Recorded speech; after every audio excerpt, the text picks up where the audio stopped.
Nous sommes à quelques jours de l'ouverture du salon de Munich et le constructeur allemand Smart nous propose sa toute dernière nouveauté. Vous connaissiez déjà la Hashtag One.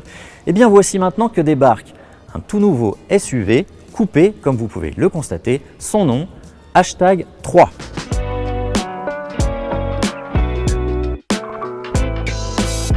En termes de gabarit, ce Hashtag 3 est beaucoup plus long que le Hashtag One. Il mesure 4,40 m de longueur, soit 13 cm de plus. Par contre, il est moins haut, 1,56 m contre 1,64 m, et il est un tout petit peu plus large, 1,84 m de largeur au lieu d'1,82 m. D'ailleurs, il va être difficile à comparer. C'est un SUV qui est à mi-chemin entre les SUV urbains et les SUV compacts, avec sa longueur de 4,40 m. Il est coupé. Qu'est-ce qu'on va mettre en face de lui pour les comparatifs sur Caradisiac? Franchement, on va avoir du mal à trouver. Bref, esthétiquement, pour y revenir, il ressemble beaucoup au Hashtag One, surtout sur la partie avant. On a cette grande fausse calandre qui est en bas un petit peu en forme de trapèze. Elle est surplombée par les optiques qui sont reliées par un bandeau lumineux, comme vous pouvez le voir. Ça fait assez Mercedes, on l'avait déjà dit sur le Hashtag One. On a un profil qui est donc beaucoup plus étiré que son petit frère, 4,40 m, je vous l'ai dit, et surtout des changements sur la partie arrière, puisque la ligne de toit est beaucoup plus fuyante. Alors ça donnera quelques petites difficultés supplémentaires pour accéder à la banquette arrière, on le verra tout à l'heure.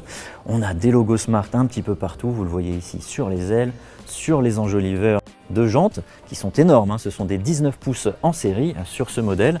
On a toujours les poignées de porte affleurantes, et qui inclut le petit logo Smart ici. On sait qu'on rentre dans une Smart. Et on arrive sur cette partie arrière avec le bandeau lumineux qui relie là encore les feux arrière. Un look qui ressemble, on l'a déjà dit sur la Hashtag One, mais cette Hashtag 3 ressemble beaucoup au modèle Mercedes actuel, à l'EQA en particulier. Et ce haillon cache un volume de coffre plus important, je vous en reparlerai quand je serai aussi dans la voiture. En tout cas, on trouve que l'esthétique est effectivement plus dynamique, plus athlétique, un petit peu plus musclé que la Hashtag One. Pas désagréable à regarder, surtout dans cette couleur, un nouveau coloris, bleu mat, très agréable à l'œil.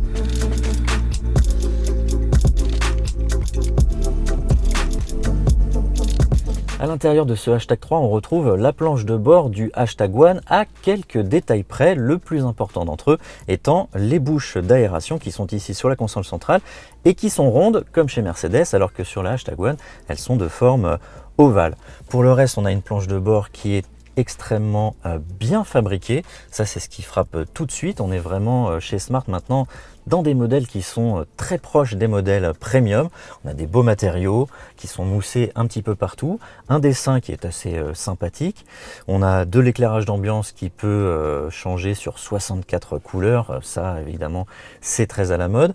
On a toujours deux écrans 100% numériques, un en face du conducteur qui fait 9,2 pouces et qui reprend les informations de conduite, et un pour le multimédia qui fait 12,8 pouces, qui est repris du Hashtag One. Et on a un petit assistant qui, contrairement au petit frère Hashtag One, n'est pas un renard, mais qui s'est transformé en guépard et qu'on peut activer en disant Hey Smart, et va pouvoir un petit peu nous aider et commander vocalement pas mal de fonctions de la voiture. On a des rangements aussi un petit peu partout. On a une grande boîte à gants, un petit rangement à gauche du volant. Sur la console centrale, on a 1, 2, 3 rangements ici, dont des porte-gobelets, la recharge par induction du téléphone, et on a aussi un grand espace de rangement sous cette console centrale qui est donc flottante et qui intègre des petits endroits qui sont très moussés ici. On peut poser ses genoux et ça fait pas mal du tout. On a aussi comme spécificité dans le Hashtag 3 une sellerie qui est différente du Hashtag One et qui intègre, vous le voyez ici, les appuis-têtes.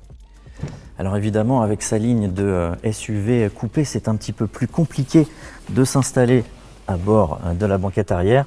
On bénéficie d'un empattement qui est rallongé de 3 cm quand même, et on a, vous le voyez, le siège avant est réglé pour moi.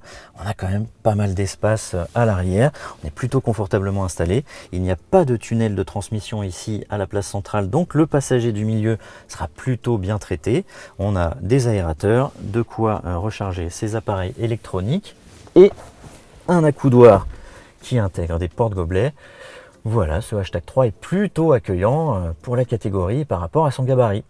Et on termine avec le volume de coffre. Donc ce Hashtag 3 profite quand même de ces 13 cm de plus en longueur pour offrir plus de volume que le One, qui culminait à 323 litres. On a ici 370 litres au niveau du coffre arrière. On peut voir aussi qu'on a quelques petites astuces et un peu plus de volume sous le plancher. Et on ajoute à ces 370 litres 15 petits litres qui se situent dans le frunk, c'est-à-dire le coffre qui est sous le capot avant. Techniquement, ce #3 est un One. Il en reprend la plateforme, les moteurs, la batterie.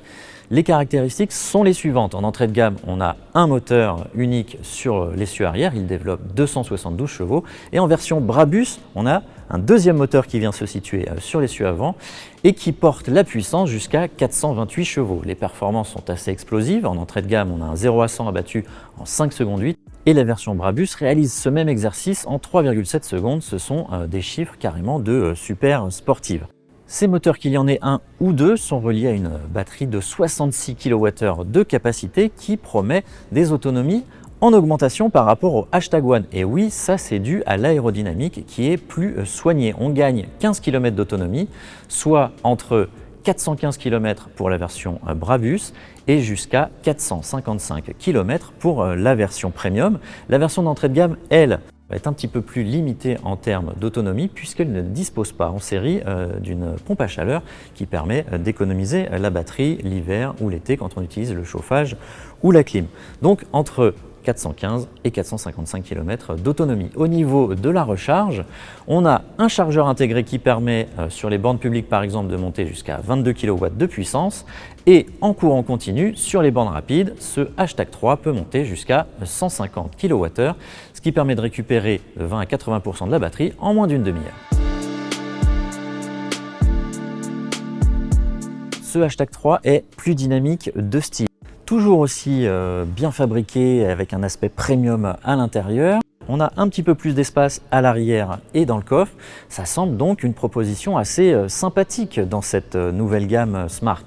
Alors bien sûr, ce qu'on ne sait pas, ce sont les tarifs, mais les communicants de la marque promettent une différence de prix qui ne sera pas si énorme avec le One, à peu près 2 000 €, sachant que la gamme du One démarre à 41 000 et culmine à 48 000 € pour la version Brabus. Ça donnerait entre 43 000 et 50 000 €, ce qui serait plutôt bien placé dans cette catégorie où il est un petit peu tout seul. En tout cas, le package global est relativement séduisant.